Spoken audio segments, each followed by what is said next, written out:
And what we must always keep in mind is the plight of Israeli hostages and the fact that there are still some incarcerated, although some, of course, as part of the deal that has been done over the last few days, are being released. A total of 33 hostages being released. Some have not yet been. Some are going to be named today by Hamas for release tomorrow. But of course, one of the releases of hostages in the last few days was Emily Damari, who of course is a joint British-Israeli citizen. And I'm delighted to say that joining me now is Tony Moss, her cousin. Tony, thank you very much indeed for joining me. I'm honoured. You're welcome. Thank you, Russell. How is she? She's amazing. We're shocked at how well she's doing. Thank you. She's an amazing spirit. She's really strong. She's resilient. You can see her smile there. We always knew she was a strong young lady, and we understood she kept the spirits of the other hostages up as well. From the ones that were released, they said that she was the one that was singing to them and keeping positive throughout her ordeal. And I think that's how she survived, because she's just an amazing character. And I mean, so she's been out just for a few days after 15 months in captivity. Obviously more hostages to be released. I mean, what has she, have you spoken to her directly, I presume? I've spoken to her mum, Mandy, actually. Yeah. I've left Emily alone. She's in care in hospital. She's getting the treatment she needs. Understandably. Both psychological and physical, because she was shot in the hand and shot in the leg on October the 7th, 23. So no, I've not spoken to her. I've spoken to her mum. And the circumstances are, Tony, that she was taken from her apartment on October the 7th, wasn't she? Yeah, she lived in an apartment on a kibbutz called Kibbutz Kfar Aza, near the Gaza border. I visited there last year with her mum, and they broke into her apartment. They shot her in the hand, as I said, blasted 2 of her fingers off, shot her dog dead, and kidnapped her in her own car to the terror tunnels in Gaza, where she's been for 471 days, along with some friends of hers. And a lot of people from that kibbutz either died or were kidnapped that day. Yeah, and we don't know the extent of that, of course. I think there's something like 98 hostages that were still missing. And of course, the first tranche of this deal, this Israeli-Hamas deal, releasing 33, of which she was the first tranche. So obviously more to come. We don't know the extent of the deaths as a percentage of those that are still held. This is part of the psychological warfare that Hamas provide. There's 94 remaining. There was 98. 1 came back dead, unfortunately, last week, and 3 alive, including Emily, and Daron and Romy. And this is part of the psychological torture. We didn't know until Sunday morning that Emily was going to be released on Sunday, because it was delayed. I got a text on the family group from Mandy, her mother, just saying, going to pick Emily up, hopefully alive. We didn't know whether she was alive or dead until she got back over the border. You didn't know until you saw her? They didn't know whether she was coming back alive or dead until we saw the same footage as you just showed of Emily in Hamas vehicles surrounded by mobs of Hamas terrorists. And when she was goading, bullying, insulting. Exactly. An absolutely disgraceful scene. And we still don't know who's dead or alive out of the 33 that are on the list to be released, apart from the 3 that have now come out. And we don't know, and the families of the others, of the 94 who are not on that list of 33, who are just waiting. It's torturous. This is the psychological warfare that, unfortunately, negotiating with terrorists involves. Well, by nature, they are an evil organisation. And, of course, the quid pro quo here is that they will also have their prisoners. And I'm saying prisoners, not hostages, because Hamas terrorists in prison are not hostages. They are prisoners. They are all going to be released. How do you feel about that?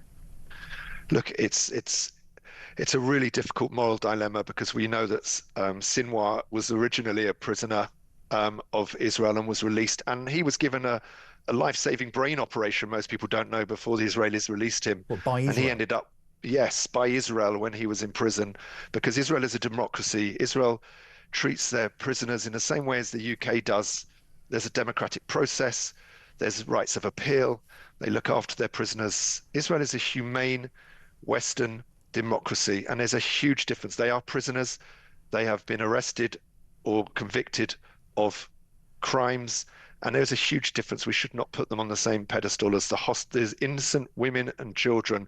There's babies who are still hostages of Hamas, the Bibas babies, Kafir Bibas, who celebrated his second birthday, hopefully, if he's alive, last Saturday.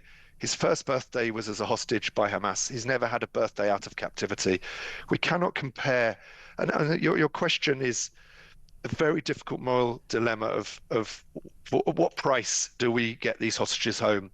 And it's a really difficult question. There's no right answer because we don't know what crimes these terrorists are going to go on and commit in the future. But obviously, I'm overjoyed to have Emily back in her mother's arms. Of course. And I would guess, though, Tony, that the human element must prevail. So getting the hostages back, I think, must be the priority, even if the price is those Hamas terrorists as they are released. But I suspect, and obviously I have no inside knowledge on this, I suspect the moment they are released, when the Israeli hostages are protected, are back home, that those Hamas prisoners that are being released as part of the deal will be hounded down. I hope so. I hope so. I want peace like everybody else wants, but yeah, and by the way, I don't know if you've been listening to the show. We've been talking a lot about vengeance and revenge with regard to this similarly evil monster, Axel Rudakabana, of course, here. Similarly, I guess. Look, I hate to compare the two, but they are. Well, there is a comparison. Well, there is. They are very, very similar. But there's a related issue here, and that is, if we let Hamas get away with what they're getting away with, it's coming over here. It's coming over here. Yeah. Let's talk quickly about conditions. Now, I don't know what you're party to, but and again, I don't want this to be upsetting for you, so tell me if you don't want to go there. But what were the conditions that Emily was held in? What has she recounted so far in terms of how she was held? Yeah, no, I can't share anything of that nature. She's being debriefed by intelligence in Israel, and they were terrible conditions. But yeah, it's not something I've got a large insight into or can go into, I'm afraid. But we're just delighted that she's back in her mother's arms. I think we can assume that they were not particularly salubrious conditions. No, and the fact is, it's the unknown conditions. It's the families that have got. There's 94 other hostages. Their families do not know what conditions they're being kept in. They do not know whether they got access to food or water and hygiene. It's the unknown that is the psychological torture, and whether these hostages themselves are alive or dead, and whether they know whether their families are alive or survived October the 7th, 2023. This is the psychological torture, not just about what conditions they're being kept in, whether they're being moved around or not, or whether they're in tunnels or in people's houses. The fact is, the whole thing isn't. It's just torturous for all concerned. And do you think the Israeli state is still right to pursue, at all costs now, the eradication of Hamas? We've got to get the eradication of Hamas. As I say, Israel is a democracy.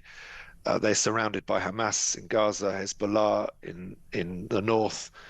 The whole region is surrounded by terrorists who are part of governments, and it's a horrific situation, and we've just got to get rid of these evil people in order to have peace and prosperity.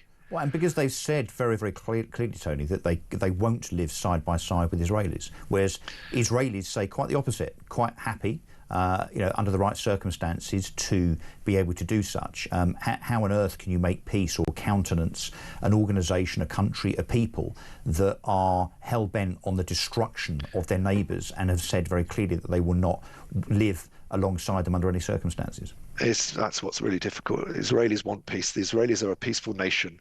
They want to live in peace, and it's really difficult when you're surrounded by terrorist organizations who want the eradication and the complete destruction of the Jewish people and the state of Israel. Indeed. And the other thing that just to finish on is, you get people marching with some of these people who have signs up saying gays for Palestine, and the whole thing is so ironic because the biggest gay march is in Tel Aviv. It's one of the most diverse, beautiful, liberal cities in the world. Well, of course, if you were to display your homosexuality in front of anyone from Hamas, you would be thrown off a building. Exactly. Tony Moss, I'm very, very grateful to you for joining us. Thank you for that. I know that must have been difficult. And best wishes to Emily, of course, and indeed to the hostages that are all about to be released. Hopefully, all of them alive.